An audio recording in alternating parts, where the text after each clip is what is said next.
Bonjour les amis, ils existaient depuis des siècles. Saartjie Baartman, parfois prénommée Sarah Baartman, de son vrai nom Souch, née vers un 788, un 789 dans le Cap Oriental, Afrique du Sud, et morte le 29 décembre 1815 à Paris, est une femme coïsan réduite en esclavage et exhibée en Europe pour son large postérieur, où elle était connue sous le surnom de Vénus Hottentote. Son histoire, souvent prise pour exemple, est révélatrice de la manière dont les Européens considéraient à l'époque ceux qu'ils désignaient comme appartenant à des races inférieures.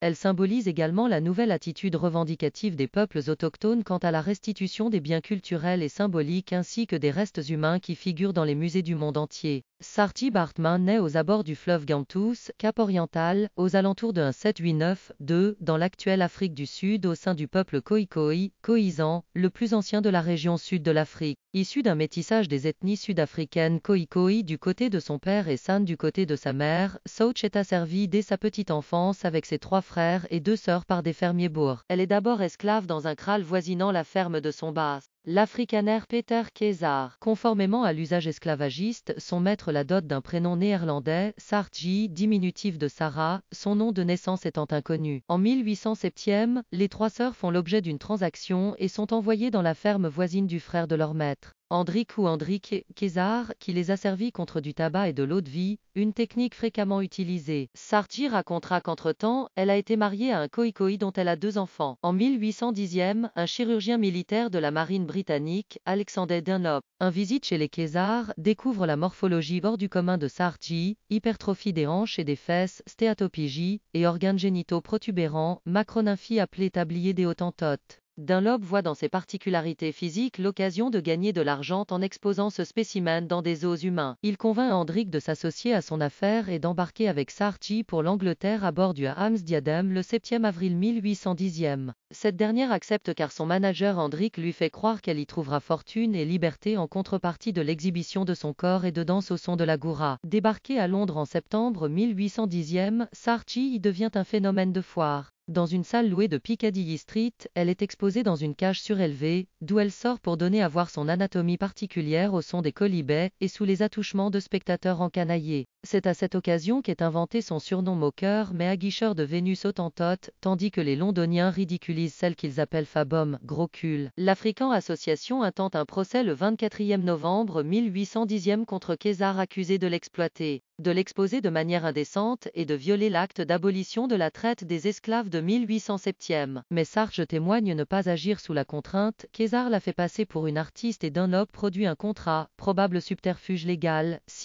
selon lequel elle percevrait une partie des recettes des spectacles, 12 guinées par an. La cour conclut à un non-lieu, son baptême le 9 décembre 1811 dans la cathédrale de Manchester, avec l'autorisation spéciale de l'évêque de Chester. Officialise son nom de Saartjie Baartman, le nom de Baartman, barbu en afrikaans, ayant peut-être été choisi en référence à la barbe qu'arborait Hendrik Keizer. Elle est par la suite exposée dans le nord de l'Angleterre et en Irlande, France. Le public britannique commence à se lasser de ce spectacle, ce qui amène Dunlop et Keizer à rechercher de nouveaux marchés. Saartjie est alors exposée en Hollande, puis en France à partir de septembre 1814. Elle est exploitée par Henry Taylor, un autre organisateur de tournées, puis le montreur d'animaux exotiques Réo qui fait payer 3e franc pour la voir et plus pour la toucher dans les cabarets. Elle devient par la suite un objet sexuel, belle soirée privée de l'aristocratie puis prostitution, et tombe dans l'alcoolisme. Abonnez la chaîne.